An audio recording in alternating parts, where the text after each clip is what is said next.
It's time for the Voice of Reason podcast.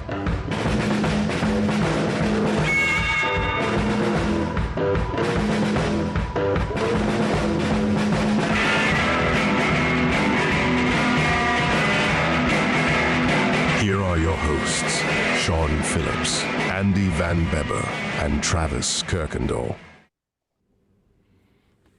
And ladies and gentlemen, we are live. It is Thursday, November 16th. The year is 2023. And look at this guy. Osama bin Laden. Look at this guy. Look at this guy right here. Look, it's Sean Phillips. This is Osama bin Laden. Oh. I have been translated and reborn as the hero of America. You can just ask TikTok. That is exactly that is exactly who I am. Osama bin Laden, Mother Teresa, Rosa Parks, put them in the same category. They are the heroes that this world didn't deserve. Did you see that Babylon Bee post? No. Talking about that? No. So Babylon Bee did a post of like college has poster of Obama Hope. Remember the Obama Hope poster that was like when he was running for president? It was like university puts up Bin Laden Hope poster. It's like the same poster, but it's like Bin Laden. Do you have any idea what we're talking about? No, I don't.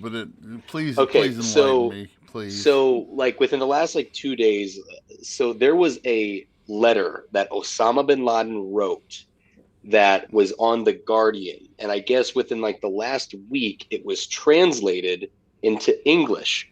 And then there are some liberals out there.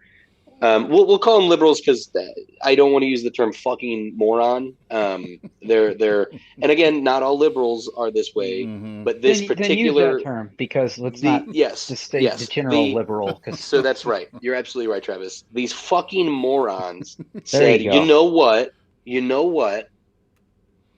Osama bin Laden had a point. And I'm not I'm not saying God. It's like these were people. God. I'm not saying that these were people that were just being ironic about it. These were people that were like, oh my God, you know what? 9/11 makes a little bit of sense now. I am not even joking. I would not be surprised if when you ask some of your students about it, anyone see Osama bin Laden on TikTok, they'd be like, you mean the civil rights activist Osama bin Laden? Yeah, we've seen him on TikTok. Is that actually cool experiment? Try that tomorrow. Just pick your students' brains. I want to know what they say. I am so. What do you guys know about Osama bin Laden? I'm so afraid. What's trending on TikTok about Bin Laden? Wow, Golly. what a time! What a time, gents. We are in a time, and gentlemen, I know it has been far too long. It has been an adventure the last couple of weeks. But to be back here, man. To be able to, it has been a minute. Yeah, I won't lie. It is so good to be back. I'm excited to be back. Because the more things change, the more they stay the same, especially with everything that's going on in the world. But no, here we are, and I feel like now that I'll be back and in the swing of things. Now that the dust has kind of settled here for me. There's a lot that we, have to cover. There's a lot that I've watched you guys kind of talk about. And, man, we are living in a time, and I'm just glad to say for some of our listeners that don't know, I at least don't have to see it on the front lines of Los Angeles anymore for the, foreseeable future. Yes. So, yeah, definitely back in, there we go. Yep. Back in Kansas City, right? Kansas City? Yes. Yep, we are in the northland part of Kansas City. Okay, good. Nice. So, can you share what you're doing now, or do you? Of course, yeah. So there's a lot of moving pieces, and actually, off air, I'll talk with you guys about a couple different things. But no, so essentially, for most of our our regular listeners that listen, and so if there are any new listeners joining us this week or whenever you catch this episode, so I was in Los Angeles for about a year and a half. My family and we were out there, had a blast in Los Angeles, phenomenal time.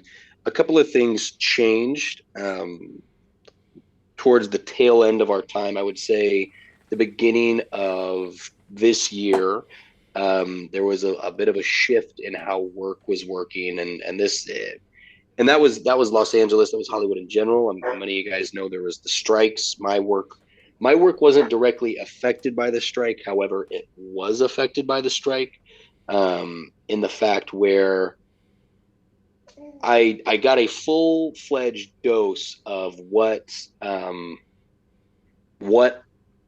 the show business side of things are, and how crippling it can be for some people. Um, I I'll get into it here in a little bit, but essentially, if it would have just been myself and Tony and Julian, things might have been a little bit different. We had a plan of what we were going to kind of do out there, but since we added a little one to the roster, Tony and I talked about it, and we came to the conclusion that the best deal for us was to be closer to friends, closer to family, and then just in a position where, we're not around the rat race of crazy all the time. We wanted to get to a spot where things were a little bit more slowed down, and where we could still focus on the things that we're working on. And so we just decided coming back to Missouri, and Kansas City especially was a spot that fit really well for us. Well, that's great. I mean, one of the things that we have, I think, that's good about our show is that we can, of course, we communicate all the time, and one of the things that I can let you guys, not like this is a big behind the curtain thing, because we've shared this on the air, is we've always had the standing agreement that, hey, if one of us can't do it, the other two can do it, and just we've all, if you need to take time for life happens with us, and we took last week off because, hey, new dad up there in the corner there. Congratulations, Travis. But thank you, sir. But we took last week off. I was basketball. I'm still basketballed out. And hello, beautiful. There's the beautiful girl right there. And then we've had just life happen, and life is moving. We're kind of doing a different show tonight. I think that there's some things that we're going to look at on future dates, but just in general, that the pace at which life is moving now, I think for all of us is kind of alarming, and we decided that tonight we needed to take a step back. I think Travis said before the show, I'm all current evented out, it's just the level of just craziness right now is just insane. And but we have to it's kind of funny to see how just something that Travis was saying before the show was, man, we're not really seeing the big picture, I don't think, anymore. And so, but Travis, why don't you fill us in a little bit about what's been going on in your life in the last week, and give us a little update? Yeah, sure. So obviously, yeah, I'm a dad now. Almost 2 weeks going. Thomas was born Sunday at 3:58 p.m., November 5th. It went very good, no issues, natural birth, and man, it's been awesome. It hasn't been, obviously you hear horror stories with like newborns and like you're never gonna sleep again and all this stuff. It's been fine. Have I lost an hour or two of sleep? Yeah. Do I drink an extra cup of coffee? Yeah. It honestly, that's way overblown. I will say I think we've been very lucky with him. Um, but it's been great, man. Every moment of it is just fantastic. You fall in absolute love with them. Mm-hmm. It's yeah, you never realize how much you can love something until that you meet your own child, man, and it's so cool. I know you guys get it 'cause you're both dads, but yeah, it's great, man. Loving every second of it. Every day is rewarding. And mom was pretty tired tonight. I got home and told her, "Hey, you just sleep for a few hours so me and Me and little man just sat here on this little nursing chair and just hung out for about 3.5 hours. He just slept. But it's been great. Life's been good. I was able to get back to work fairly early. Thank God. Mm-hmm. Yeah, life's good for now. Life's good when I stay off Instagram. Like I was saying, you get on there, and when I said like I was current event analysis, I get on there and you just start doom scrolling. It's like Northern Provision post, OAF Nation post. I follow all these like military channels and current event channels just because of my background, and that's what interests me. Uh-huh. But God, it'll really burn you out. You think World War III is about to break out any moment. It really does. That's why I'm probably going to deactivate Twitter, because there's like pages I don't even follow. Like I don't follow them, yet I will see several of these channels over and over again that are like tweeting shit like the West has fallen, military aged men from these countries are coming to our shores, coming to Europe's shores, and the end is nigh, and this is it. And it's every post, it's every single thing I see now. And I'm with you, Travis. I am current evented out as much as I can be. Do you think that it's... But it's in the same token, though, like it is important to pay attention to this stuff. I think that we just pay a lot more attention than the normal person, just because we have a podcast that, while it is a political podcast and like a social issue podcast, there's a lot of foreign policy stuff that we cover. And with everything, so much big breaking news being like foreign policy related stuff, it's kind of what we've been following. And those are pretty heavy subjects and can be a little frightening at times. But it's good to step away. It's good to step away for a bit and not look at the latest Israel update or the latest Ukraine update or any of that stuff. It was oh, by the way, our one of our newer listeners, Sean, which I don't know if you're familiar with, but he's been listening to us quite a bit. Jonathan Guthrie says, Travis, being a dad is the best job. Congratulations. Welcome to the Dad Club. So, thank you, sir. Thank you, sir. But yeah, so if I take a second to look at other things, if I get too overwhelmed, I'm like you guys. If I get too overwhelmed with what's on my social media safe, if I don't know if this is, you can laugh at me if I say this, but my social media safe place anymore is Facebook. I have totally depoliticized my Facebook as much as I can. Good. Because I had to get this from looking at different, watching different videos. I've told you guys all about the Social Dilemma movie, which if you have not watched it, it's free on YouTube. Watch it. It talks about the deep dark hole that is Facebook. But it also tells you at the end on how to basically dig deep down. And if you want to get all the crap off of there, they show you. It can be a little bit of a process, but if you do it, I promise you that it is Facebook is just what Facebook for me is what I wanted it to be. All my hobbies, all my stuff, all the people I follow, all the, I'm into this.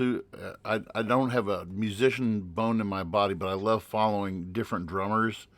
I'm on this Chad Smith kick right now, who's the drummer for Red Hot Chili Peppers. He did this a couple weeks ago. He did this thing with Drumeo, and where he played just Blind. He played this song you never heard before, Blind. It was pretty cool. But it's just stuff like that. That's what Facebook is for me. And when the times that I get on X or Twitter, whatever you want to call it, or Instagram, is when you guys send me links, and then I'm kind of like you guys. When I start scrolling down through there, I'm just like, Judas Priest, what? What? I mean, people are straight up nuts. I think too. Go ahead. Well, go on. Keep saying. Make your point. Keep going. I'm sorry. When you look at Sean, you look at what's in your arms right now, and I mean, you look into the eyes of a child, and you look into the eyes. This is the bigger picture. The future is the bigger picture. Our children are the bigger picture, and we should be about making a world that is better for our kids. And instead, we're too busy infighting, and we're too busy doing all this stuff. And man, I've had my last 2 weeks have been a whirlwind for myself. I mean, not whirlwind like you guys have had, of course, but whirlwind for me is I've got to spend probably more time with my daughter than I have probably in the last year, because this is our travel year for basketball. And so we have a lot of bus time and we have a lot of truck time. And when I say truck time, I mean coming back home from games, and we talk and talk and talk. And, seeing life from the perspective of my 12-year-old, soon to be 13-year-old teenager, wow, but teenage daughter is, seeing the world from her eyes and from the eyes of my son is a whole lot different than, it's refreshing.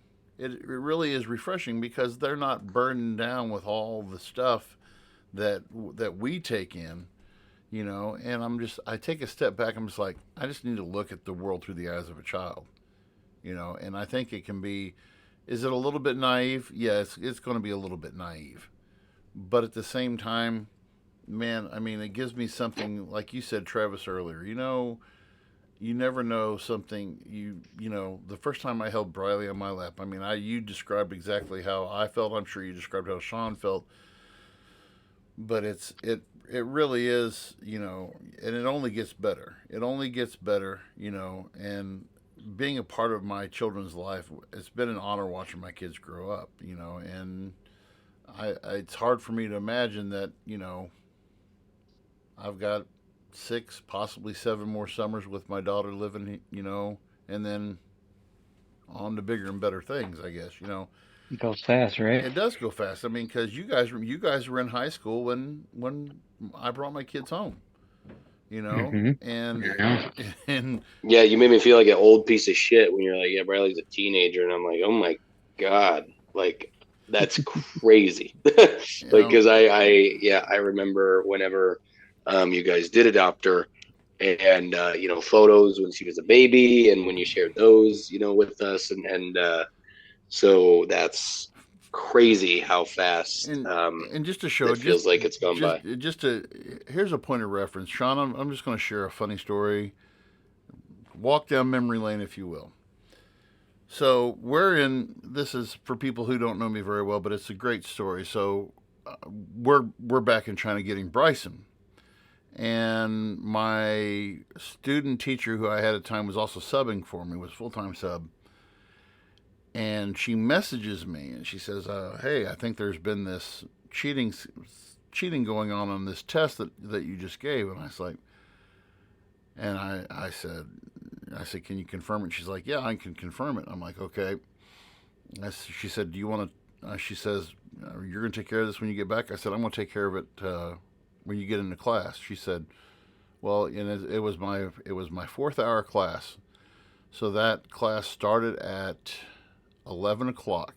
And so that would put us at 2 o'clock in the morning in China. And so I messaged, and at the time, not everybody was having iPhones. I knew that Sean had an iPhone, and Sean and I had already kind of developed a good student-teacher relationship, and he was a senior at the time. I said, hey, I need you to do me a favor. Can you go down to my class, 4th hour, and hold your phone up? And he's like, yeah. I said, I'm going to FaceTime you at 11 o'clock, go down to my room, 4th hour. So I stayed up until 2 o'clock in the morning, and thank goodness we had a suite at the hotel so I could go into the other room. And I literally, from 14 hours ahead of, and I'm chewing butt out from across the planet, and Sean, the whole time I asked my teacher, I said, well, what was Sean doing? She said, Sean, we're just sitting there holding the phone like this, just sitting there going like this, and So now I remember, yeah, because like I didn't know what the conversation was going to be about, and so I was just like kind of happily smiling, like just like like y'all are idiots, and yeah, so good times. yeah, but that just shows you how fast time goes, and how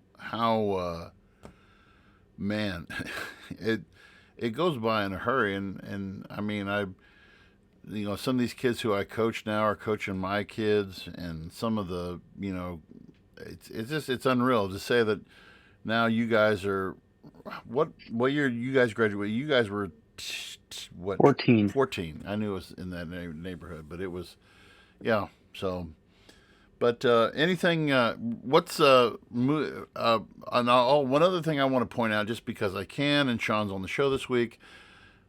I am a loser in fantasy football, but I can proudly say that I beat Sean with the B team this week in fantasy football. Not even the A team, because the A team was on a bye week.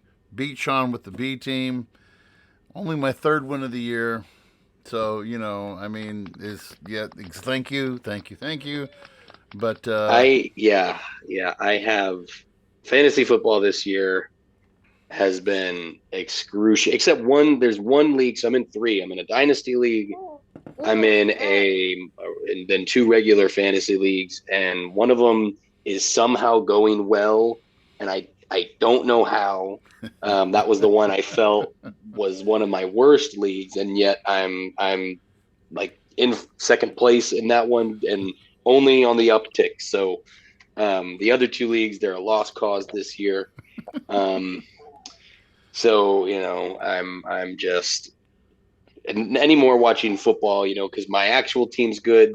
Or no, let me rephrase that. My actual team is shit. My fantasy teams are shit. So football this year for me has been a pretty rough experience. I don't mean to leave Travis out of this too much, because I know he's not much of a sports guy. But Sean, just quick, what's your thoughts on now that we are halfway through the NFL season? What's your thoughts on this current season?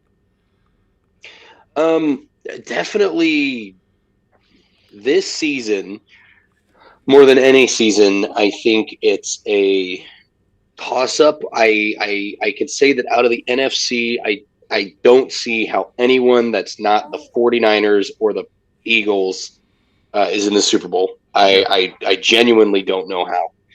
The AFC is a little bit different. I think the Chiefs have pretty much distanced themselves from everyone else in the AFC, because I feel like aside from their loss to Denver, and then their earlier loss to Detroit, who's Detroit's a very good team.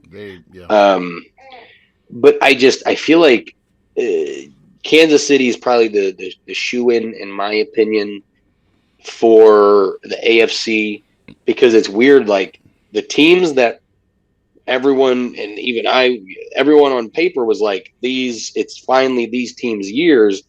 They've not been good. And this is like one of the first years in football in a long time where the playing field is pretty much like there's maybe four teams on top, and then it's like there's a vast drop off. Yeah. It feels like, which it makes it more interesting to watch on any given Sunday. I like that. This is the first year I've ever had Red Zone and Sunday Ticket, because I got the student discount for really cheap. So I've enjoyed watching a lot of teams that I normally wouldn't watch. Mm-hmm. There are some young players that are playing extremely well. There's some players that you would think would be playing well, and they're getting their offensive coordinator fired. I mean, it is Bills, right? Yeah, it's crazy to me how this year has kind of shaped out. I mean, there's good things, like the Bears being awful is amazing, because I remember at the beginning of the year it was Justin Fields, I think, was like number 2 in the MVP betting odds, and he's awful. Deshaun Watson still can't get hand jobs off his mind, and he's awful, and that's probably one of my favorite. I mean, you pay a guy $230 million for him to be dog shit and then to get injured, and probably an injury that's, why would he come back? Like, why come back and worry? I mean, you're $230 million guaranteed. Mm-hmm. So as long as you show up on the team, as long as you show up, you're going to get paid. So he could be, he could ride the bench to the biggest contract in the NFL, in the history of the NFL. Yeah. So I was really one of the pleasant surprises, and a team that I'm silently cheering for, which I've always kind of, is the Texans. I like this kid, C.J. Stroud. This kid is fun to watch. He's pretty good. I've enjoyed watching the Lions play. There's a kid from Quincy, Illinois, who played for Quincy High. That is that kid De La Porta he's Quincy native. He played at Quincy High, and he's making a big difference for the Lions. I've enjoyed. This has been one of those football seasons. I'm ready for Monday night. I think it's going to be a great. I mean, you have the Chiefs and the Eagles who are coming off a bye week. Both are fresh. Both are on the top of their divisions, and I mean it's going to be a great preview of probably what's going to come. But and then Sean and I talked about this a couple weeks ago, and I want to get, and then we'll talk some fight stuff, because Travis and I talked some fight stuff, and I wanted to get Sean's input on the last big UFC fight, or not UFC fight. What was that fight we were talking about, Travis, a couple weeks ago? It was Ngannou and Tyson Fury. Yeah, yep. But that was a big one. Yeah, there was big UFC fights. UFC. So they had the UFC fight this last Saturday, which was interesting as well. But Sean is a wrestling aficionado, and I was complaining. So I get really big into WWE whenever there's. I don't watch their weekly stuff. I watch their pay-per-views. And I was intrigued by this guy, L.A. Knight. I think he reminded me. I'm a fan of WWF, the Attitude Era. That's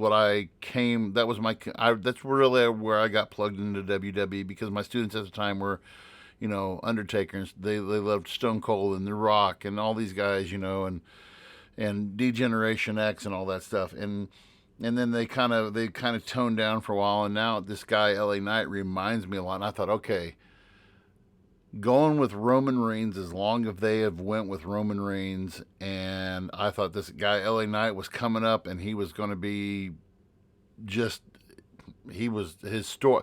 And then I did research on this guy, looking at his story. Holy cow! You want to talk about a journeyman? This guy had been in the crap of the crap leagues and just worked his way up, and all the, and he was called one of the best promo men in the business, and you see, I was thoroughly impressed, and I thought, man, this is going to be the guy who's going to do some good stuff in the WWE. And then I watched Crown Jewel, and it's like, oh, Roman Reigns. What's from the wrestling producer and wrestler yourself point of view? What were your thoughts on all that? So the thing about LA Knight, you're right. He's a journeyman. He's been a professional for a very long time. He actually was the heritage champion of the company that I worked for. Oh, you're kidding me! In Championship Wrestling. No. So he did. LA Knight or Eli Drake, as he used to be known as. Eli Drake. He did the same thing. He came up through Championship Wrestling. Like, that was through there, the NWA. I mean, no joke, he and I have slept, not together obviously, but on the same couch in the same person's house. He used to live at a house that I worked out of when I was in Los Angeles. So Sean has been around the business for a long time. Went to NXT, signed a developmental deal. Triple H loved him from the get-go. Sean was I mean, he is, he's in his 40s, and doesn't look it, No. Looks like, I mean, the dude is cut. And, it's right now they have lightning in a bottle, and I just hope they don't let it spark out. And you asked, you had kind of asked me, why why is it still Roman? Why is it this? I think there's a couple of different things. Obviously, WWE and the UFC are now merged. They are now a publicly traded company together. I think it's so people harp on. I was talking to a good friend of mine the other day about this, and give me 1 second. Hopefully she doesn't lose it. Give me 1 second. Yeah. So people harp on the era where John Cena was the guy that ran that show for almost a decade. Okay. The company was in a weird spot where they were making more money than ever, but it was due to sponsorships. It had nothing to do with ratings, because television was kind of changing in general anyway. So John Cena had the difficult job of going from the Attitude Era into an era where it was called the Ruthless Aggression. That was the transitional period between the Attitude Era to what they call the PG era. And people complain because, John Cena was on top for about a decade. Now we get to the point where John Cena is now in Hollywood. WWE is in this awkward spot where they have decided to shoehorn themselves into a place where they have trouble making stars. What I mean by that is they have trouble making mainstream stars. They're stars as far as wrestling goes. They make wrestling stars better than anyone, better than AEW, better than New Japan. WWE makes wrestling stars better than anyone, and in my opinion, it is non-debatable. Right. The problem is wrestling today, on average, Raw, SmackDown they do. SmackDown might do 2 million viewers per week, and we're talking from a time where in the late 90s and the early 2000s, they're doing 12 million, 15 million views per week. Right. WWE, professional wrestling in general, is no longer it no longer has mainstream appeal. So individuals that do have that mainstream appeal, like Roman Reigns, guys, they are safe tickets to where you can put Roman Reigns on Jimmy Kimmel, you can put him on Jimmy Fallon, you can put him on cereal boxes, because he has become a household name to the even just casual wrestling fan. WWE has a harder time getting some of these other individuals into that spot. One that they almost did, but again, she ended up leaving, was Sasha Banks. And Sasha Banks was in The Mandalorian. Had a small role, but a reoccurring speaking role in one of the biggest television shows of the last 5 years. I didn't realize that. Yes, and so but now she's no longer. She's no longer in WWE. So I think that's the problem, is when they get people that are at that level where they can be big stars. The problem is now they lose them. And I think with Roman, they kind of have a guy that, because regardless of what people think about Roman's a company guy through and through. Yeah. He is a company guy. If Roman wanted to do Hollywood full time, Roman could do Hollywood. It is just a matter of time. In my opinion, it is just a matter of time before he follows The Rock, Batista, and John Cena down that path. Where WWE is in trouble is because they are, I think, afraid to pass that torch. They don't know who that next guy is. And people are like, yes, they want LA Knight, but I think for guys like Triple H to go, okay, but if I put it on LA Knight, he's in his early 40s. I got you. I can't do I get 10 years out of this guy? Or who, there's people that, I think they have an idea could be that next person, your Austin Theories. There's a couple other people in NXT, but the problem is, in this era, it's hard to create stars. I think they have an idea of who those individuals are, but getting them. So part of it too is in WWE, off the cusp promos are a thing of the past. Right. it is few and far between who they let do their own promos, which was such a big thing that created Stone Cold, The Rock, John Cena, all these guys from the 90s, early 2000s, where now they're all written and you can just tell they're written. And so that makes it harder for the talent to get over to the fans. And then, it's kind of it's a vicious cycle. Wrestling's in a weird spot. And you just mentioned, yeah. I just did some research here. I'm just looking on, and this is basically on Fightful.com.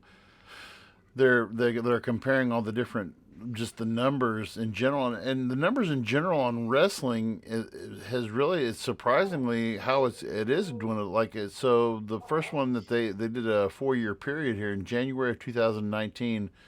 Like Raw average, it looks like Raw in 2019 was in,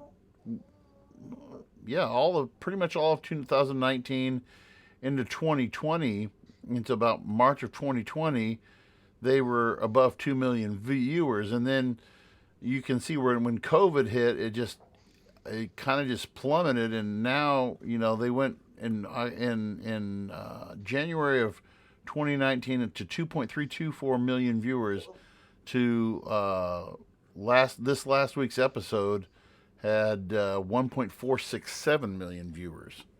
And that's, and I use this to transition into, so last week's UFC fight, UFC, what was it, 295, something like that? I believe so.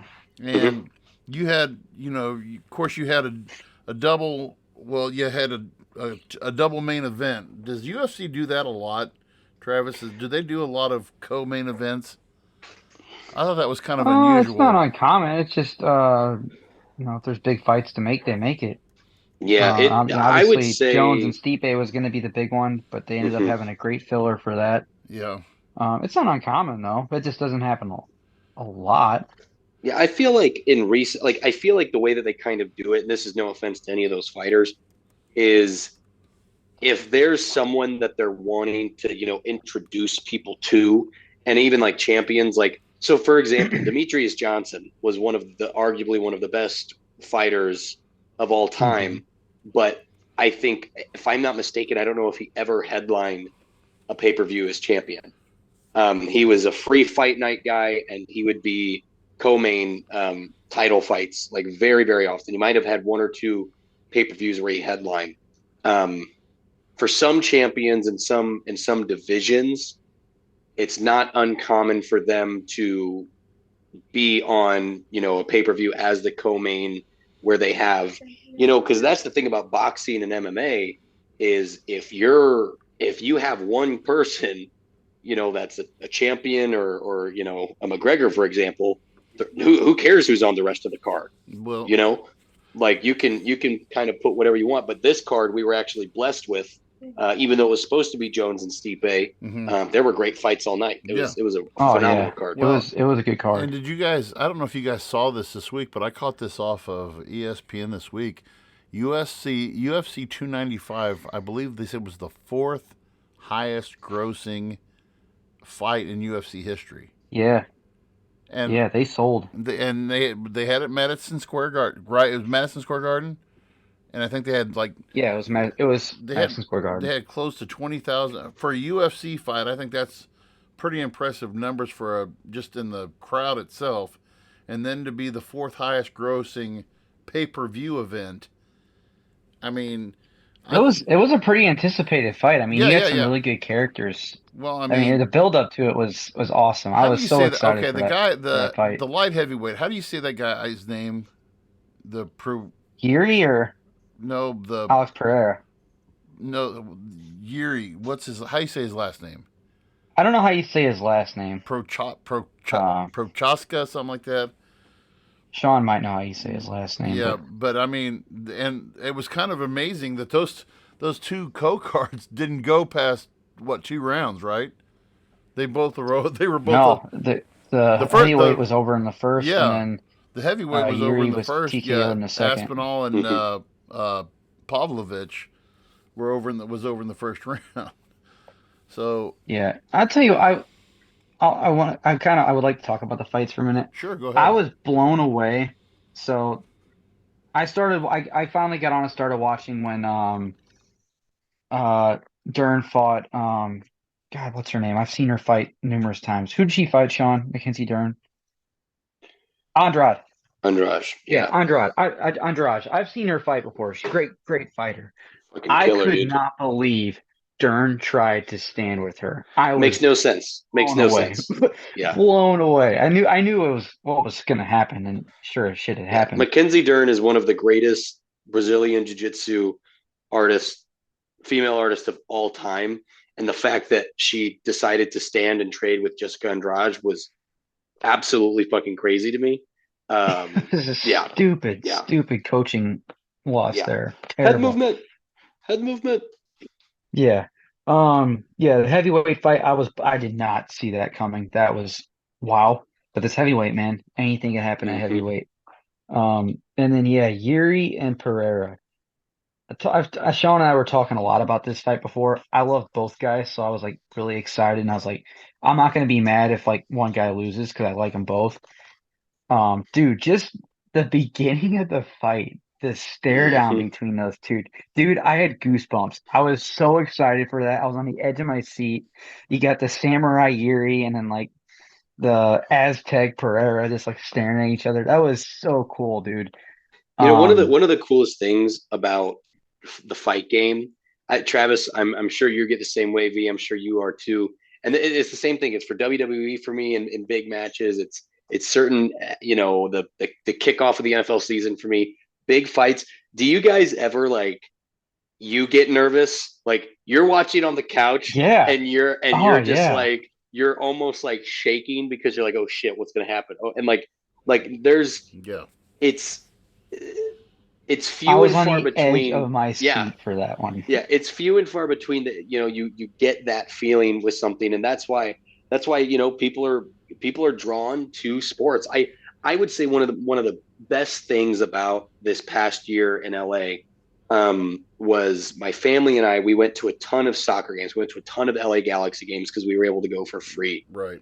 And I played soccer religiously as a kid. When I moved to Missouri, soccer really wasn't an option where you know where we went to school. Obviously, there's no soccer team, so that was something that I was my whole, you know, from ages 3 to like 10. That was my life, Mm-hmm. and then it was gone. And this past year, I really picked it back up, and it's a sport that Tony can really. She really enjoys watching it. Julian enjoyed watching it, and I'm so happy that now I have like another sport that you know I get to turn on and then get nervous about, like Sporting KC. You know, a team was my first MLS team to go. I love Sporting Kansas City. I'm so happy to be in Kansas City now, They're and still, are they still and they're in the Yep. playoffs. They Yep. unfortunately they played St. Louis. St. St. Louis, you Louis. know, had a Cinderella story Yep. year. They were Yep. predicted to be the worst team, and they ended up being the first in the Western Conference. They ended up getting bounced quickly By Kansas City. Yep. By Sporting Yep. KC. But either way, I was excited, and I hope that SKC goes all the way. But I'm just glad that it's like it feels like, you know, every other day out of the week I get to get that nervous, goosebumpy feeling about sports. You know, and it's every kind of sport, and it's an awesome feeling. Yeah, I really enjoy. I get that way with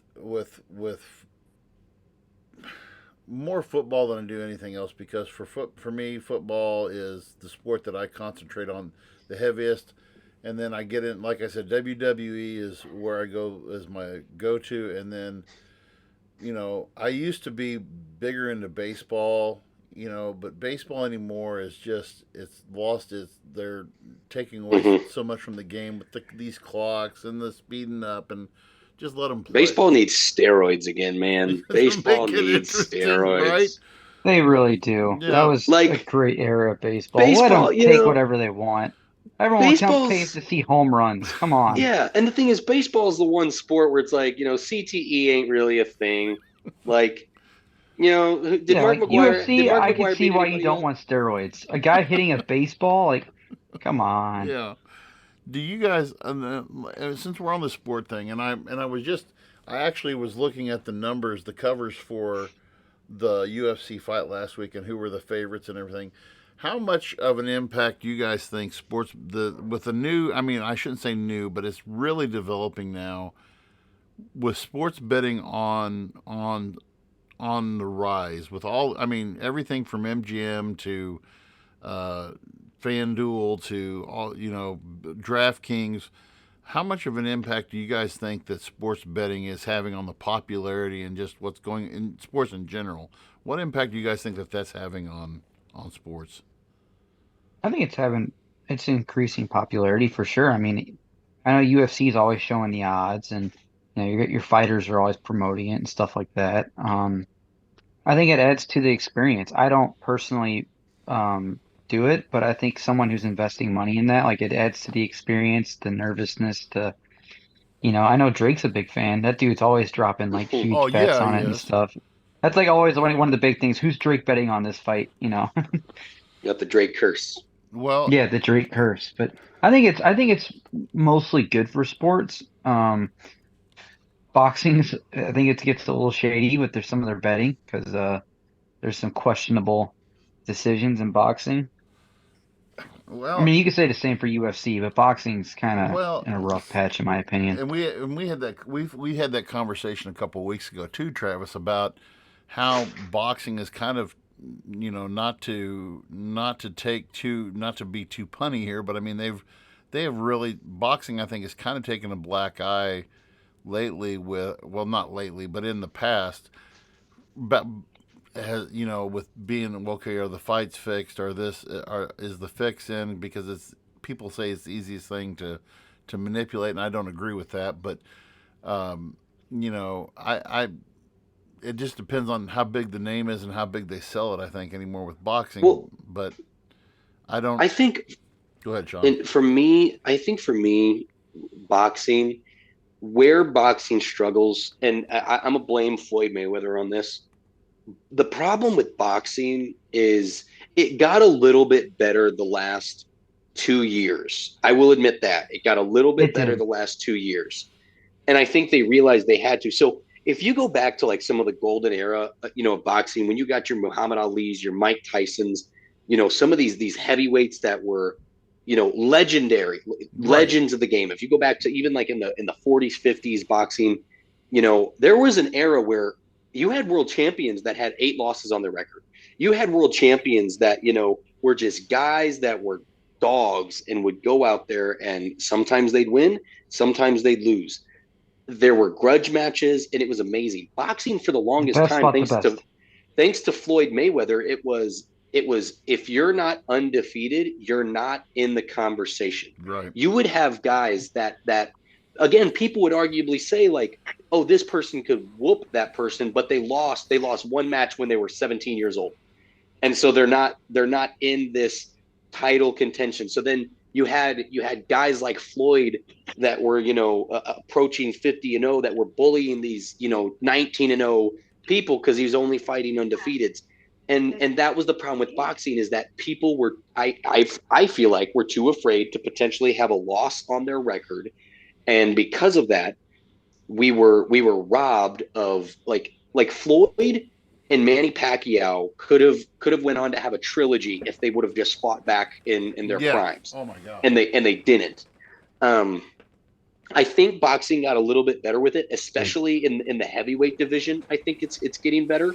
In the Uh, heavyweight division, well, let me rephrase that.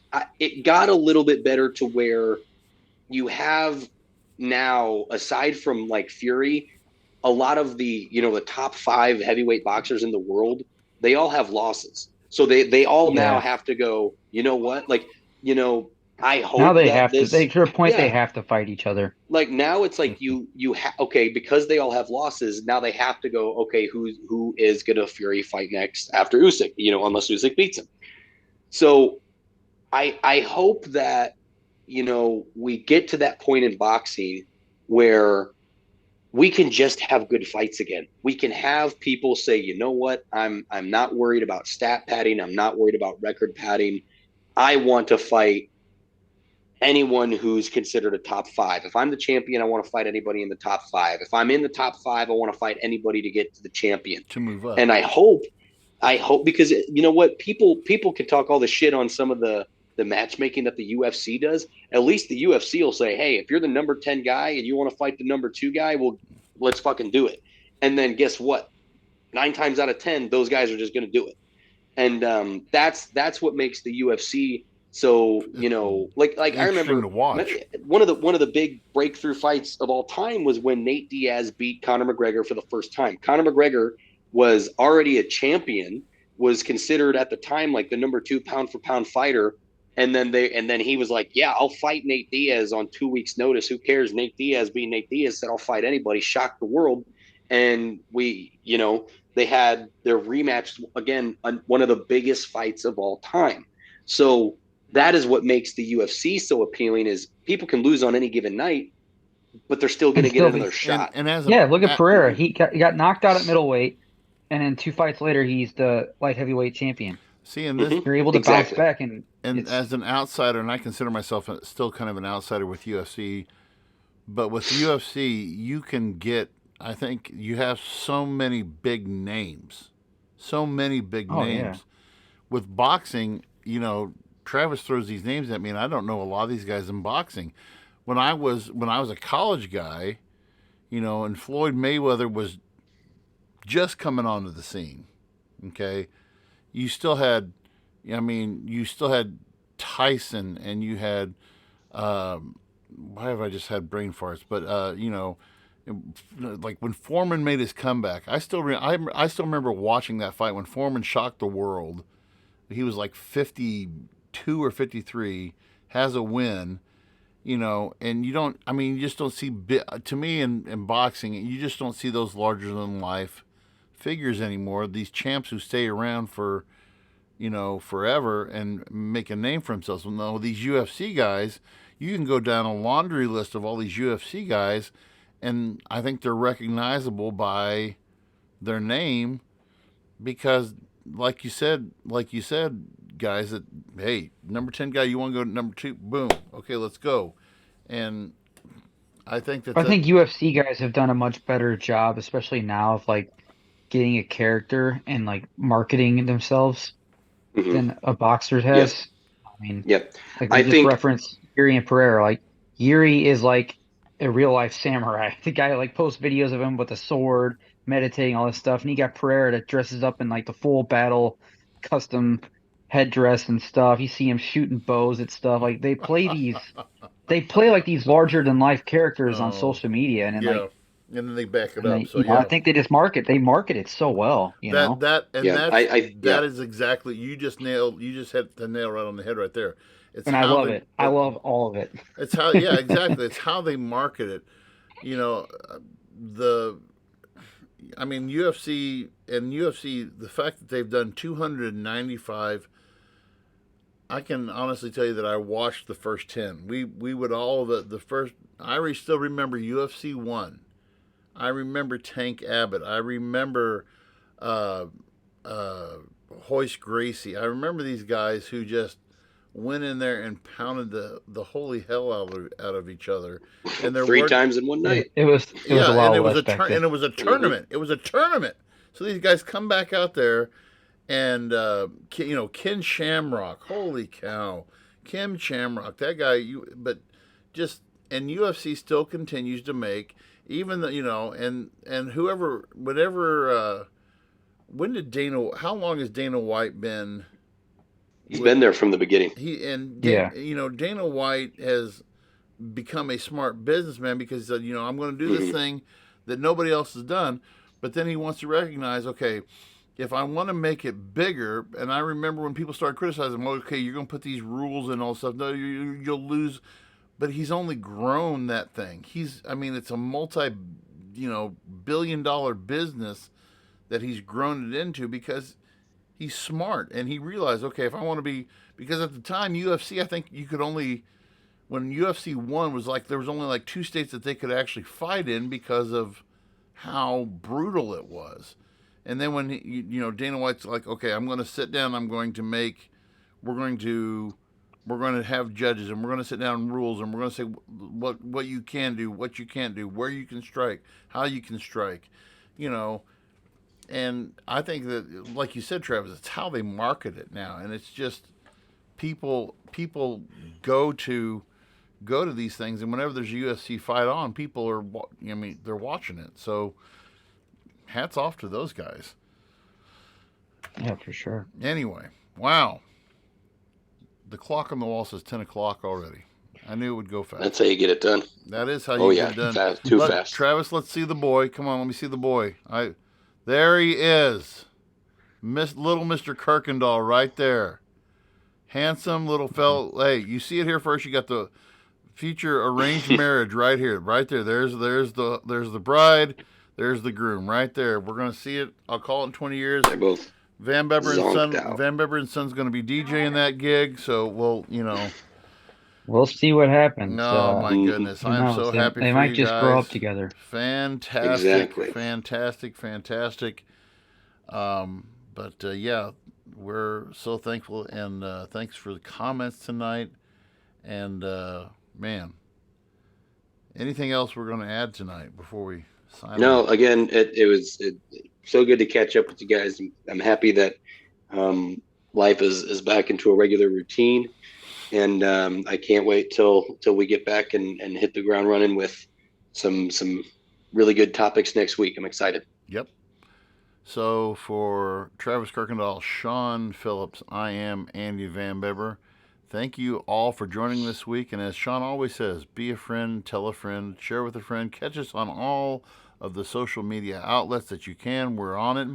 And we'll see you guys next week. Have a great week.